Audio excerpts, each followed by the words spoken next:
Here's Vanderbilt women's basketball head coach Shea Ralph. Coach, your team gets ready for another week of SEC play, split week as you have Missouri, then you go on the road to Texas A&M. Just how are you getting ready for this week? Same way we get ready for every week. I know y'all get tired of that answer, but it is the same. It's no different. I was just telling them we have a very specific schedule that we stick to. This is how we prepare. This is what Tuesday looks like. This is what Wednesday looks like. This is what game day looks like. This is what a day off looks like. So we stay in that same routine.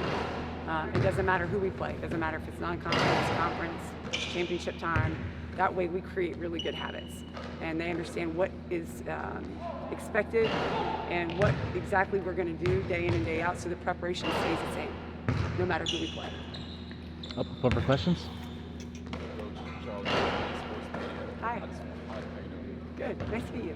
Coming out from Sunday, how was it being the last, 2 days around the mindset of the team going forward in the whole conference play? Yeah, it's been fun. I think the coolest part for me, just witnessing with my team, is we expected, right? So it's not like, oh my gosh, can you believe? No, we expected, but there was joy in witnessing the results of some of the things that we talk about in terms of our process and our preparation. And I enjoyed seeing that. I think, when that happens, that's real confidence that you're building. You can talk about it all day long, but until you actually do something like that, it's tough, right? And it's a wish, it's a hope. But we did it, we accomplished it, but it's still very early in January. So I want them to celebrate wins and victories. I want them to enjoy the journey, but we got to turn around and play another big game on Thursday. So give them time to do that, and then we get back to film today, and we talk about the great things that we did, and we looked at some of the things that that really hurt us in the game against LSU that hopefully we can continue to improve on as we move forward. Michaela, obviously getting a player of the year, you talked about Sunday, her play, but reiterate just pushing program. That's such a hard question to answer. I love it. I want to get asked every day because it allows me to shine a light on Michaela. A player like Michaela is transformational. She is. She, her belief in our program, her belief in herself, the fact that she decided to come here for all the right reasons, and is taking advantage of what we have to offer her here on and off the basketball court, is capitalizing on every opportunity to prove how good she is and how good we are, and then continues to get better. Those players don't come along a lot. And not only does she do that for herself, but she does it for our team. So you guys don't get a chance a lot to come through and watch practice or meetings or leadership council or the things that we do. But when you have a player, your best player, that works at this level, everyone else's level rises. Most people don't have all the things. You have your best player, but maybe they're not your hardest worker. You have your hardest worker, probably not your best player. Best player maybe doesn't have the biggest competitive heart. Usually God doesn't give you everything. And we are really blessed to be in the position where we have a kid that God gave most things to, and she continues to pour into herself, to her teammates, to our university, to our alums. I mean, you can't put into words how meaningful that is to have in your program, especially when you have the goals that we have. After the game with LSU, all three of you really celebrated the freshmen, and Yes. Specifically Sasha and Michaela both spoke about sort of leading the freshmen. I'd love if you could just elaborate on what that's like in the day-to-day. Yeah, it was cool to see that and to hear it, because both Sasha and Michaela went through it their freshman year in different ways, and I think that's the beauty of learning how to become a leader. There's not really a script for it. Most of the time you learn dang, I wish someone would have done that for me. I wish I could have had, someone do that for me so that I could have gotten out of my way. Now you're still going to make mistakes and you're still going to have to learn from them. But if you have great leadership, they can. That's when you start to have a really good culture, a championship culture. And people talk about a player-led team. That's how it starts. You have kids that learn, that go through the trenches, and now they're starting to teach. Hey, our freshmen, this is what it looks like to have a great leader. I'm going to be a great leader for you. Pick your head up. You're good. Shoot the ball when you're open. Do this, do that. It happens in practice, in the locker room. Those are the things that, I'm only with them 2 or 3 hours a day. But when you have leaders that take care of their team that way, that learn the way that those two learn, and now we're applying those lessons, that's hard to coach. So that was a cool moment, but it also infuses belief in our young guys, because you guys, we need them. We need them to play big minutes, and those two know it. So they're doing a great job bringing them along, as is the rest of the team. Having a game like y'all had against LSU, when there were top recruits in attendance and when you had some of your best attendance since you've been here, what does that mean for the program's momentum? Oof. Last year it was the opposite, right? We would get a great crowd, and then we would get smoked. And that's part of the process of what you're doing. Having something that people want to come watch is the first step. And we got to that point. And now we have to have it where, we played a really good game. We won the game, but most of the fans in attendance were Vanderbilt fans. We had a real home court advantage. And for us to be able to perform in front of a real home court advantage and feel the Memorial magic, not to get cheesy, but it really was.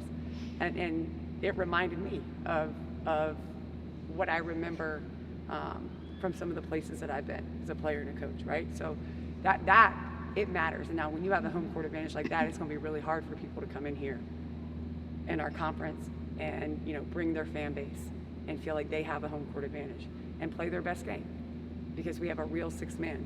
So being able to capitalize on that this year was really cool. So keep coming out, because it was just one game. So we need you every game. Just as you approach the next 2 SEC games this week, what do you think needs to be addressed in your team, and what could use improvement after the LSU game? Obviously, it was a great win. Rebounding. Number one, and we'll keep working on it. I liked some of the different rotations that we used. I think we're going to keep working on playing with two bigs, playing with one, making sure that when we have, no matter who we have in the game, that our offense is moving. I didn't think we did a great job of actually setting screens.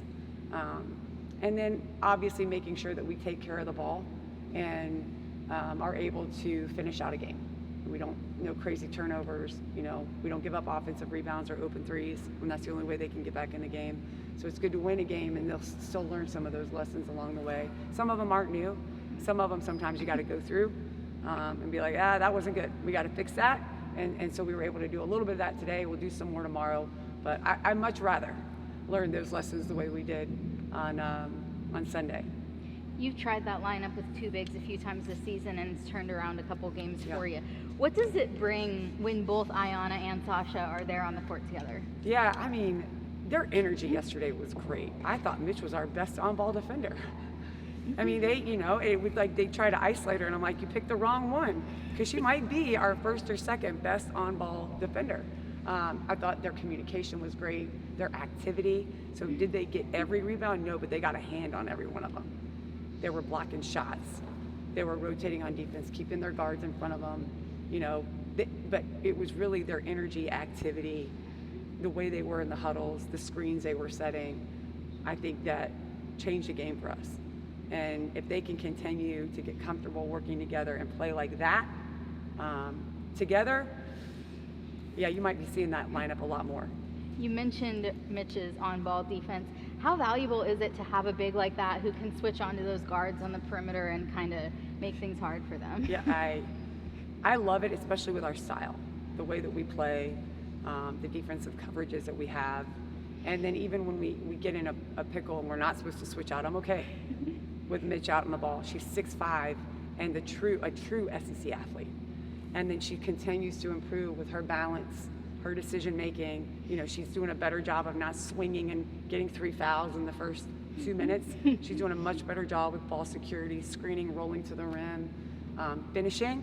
Her free throws have been better, so she continues to improve offensively, which I think gives her confidence. But she also knows she's usually the best athlete on the floor at her size. And so I like the way that we play for her, because we can put her in a position to use her strengths really well. Last round of questions. Missouri on Thursday, you're obviously familiar with Kelly Harper, played her twice a year while she was at Tennessee. Does that familiarity help you at all? And what have you seen from her in her first iteration with the Tigers? I don't know that it helps, in terms of coaching basketball. I like Kelly, so I always look forward to seeing her and her family, and our daughters are friends, so that's fun. But I think they play, a style, they look very similar to the way that Missouri has had, lots of movement and 5 out. I think she's done a really, really good job. They've gotten a lot better since the season started, and they're really good. They're formidable, like every SEC team. But I've enjoyed watching them. She's done an incredible job. They shoot the ball really well, and I think their defense is, they try to confuse you. They get a little disruptive, moving from man to zone. I think that'll be a fun challenge for us. So I'm looking forward to it. All right, last question right here. Coach, I noticed on Sunday you all forced a few million turnovers, but had no fast break points. Is that something that you looked at on the stat sheet and thought maybe kind of Yes. address to get better in scoring off of turnovers on Yes. an easy fast break Yes. in the future? Yeah, I mean, that is the goal, right? We can't, what is it, 22 turnovers? Yeah, we got to do better. So we have to be in a position where, a lot of them, they threw the ball out of bounds, so it's a dead ball, right? But I thought, too, we threw the ball away. We had a 2-on-1 and it hit off Jada's foot. Our bigs, I need them to run to the rim more. They kind of float a lot of times, trying to set ball screens. So there's things that we're working on to clean up our spacing so that if we don't get a pick for a layup, where we still have numbers and an advantage, we can keep that advantage and get a wide open 3 or maybe a ball reversal and a ball screen and a layup off of that turnover. I felt like we were really stagnant when we turned the ball. If we didn't give it back to them, then there was stagnation in our transition offense. Going forward in SEC play, how important is it to get a more paint points production versus the 3-ball, or is the 3-ball where you like to? I think there's a value to having balance, but I'm not going to force either, right? So I think we just have to get comfortable, continue to work on moving the ball from side to side, getting the ball inside. If we don't like the matchup, we don't have a good opportunity to score, get it back outside. I think as we get better with making some of those decisions and not just trying to force things, then you'll see a better balance between the two. And I think our post players are getting much better. They're building confidence, they're playing together more. So I expect that to change. All right, Coach, thank you for your time. Best of luck this week. Thank you, guys. Thank you for being here.